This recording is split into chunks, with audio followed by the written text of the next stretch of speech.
The 2024 Conflict of Interest Training. At the end of this presentation, our goal is for you to be able to recognize conflicts of interest should they arise, understand the importance of avoiding conflicts of interest, and know how to handle a potential conflict of interest appropriately. So what is a conflict of interest? Basically, you can think of a conflict of interest as any time that your own personal interests, your own personal relationships, or your own personal affiliations might interfere with your ability to objectively and independently fulfill your professional responsibilities at MHA. A conflict of interest is something that occurs when there's an overlap between your own personal benefits and your obligation to provide services to participants fairly while minimizing your own personal bias.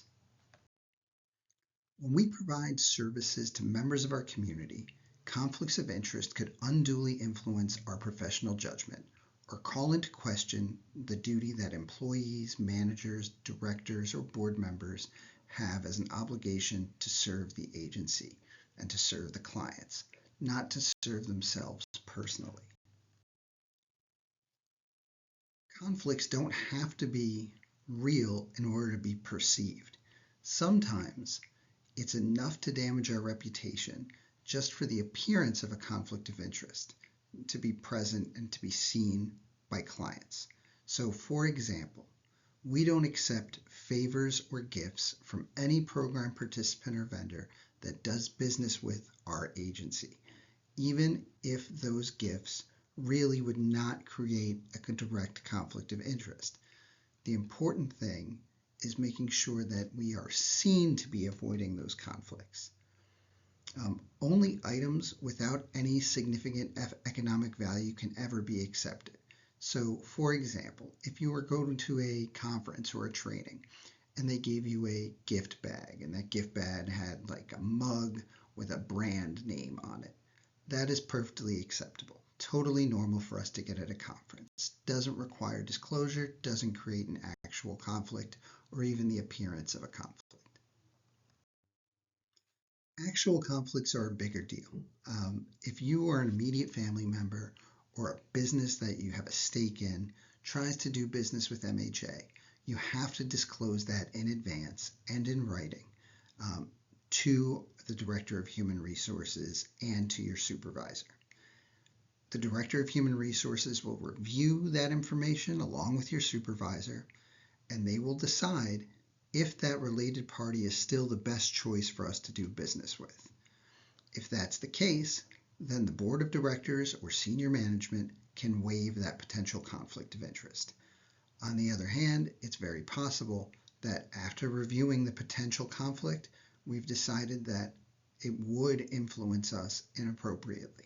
So, for example, we might get 3 separate bids to do cleaning services here at the agency.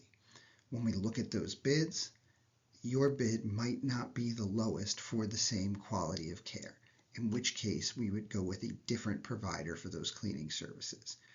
If, on the other hand, after review, we discovered that your cleaning services were the lowest price for the best service, we would still allow you to do that because it would be clear that there was no actual conflict of interest in place, that you're providing the best possible services to the agency for the best price. Therefore, we waive any potential conflict that might come up and allow you to enter the contract. Any time that you have a personal or financial relationship with a program participant to whom you've been assigned, it's important that you notify your supervisor immediately, and then we will assign a different staff member to them. That personal relationship certainly could interfere with your ability to provide independent services. If you don't disclose a conflict of interest, it is actually a much bigger problem than had you just told us about it in advance. If that happens and we find out about it, you become subject to our progressive discipline policy and could face serious consequences up to and including termination. Willful failure to disclose the conflict could also result in the termination of any contracts with that related party and potential damages if there were any. That's it for today's presentation. Please scan this code or follow the link on your screen. And that will bring you to the verification that you've attended today's presentation and that you have understood all the material that was presented to you.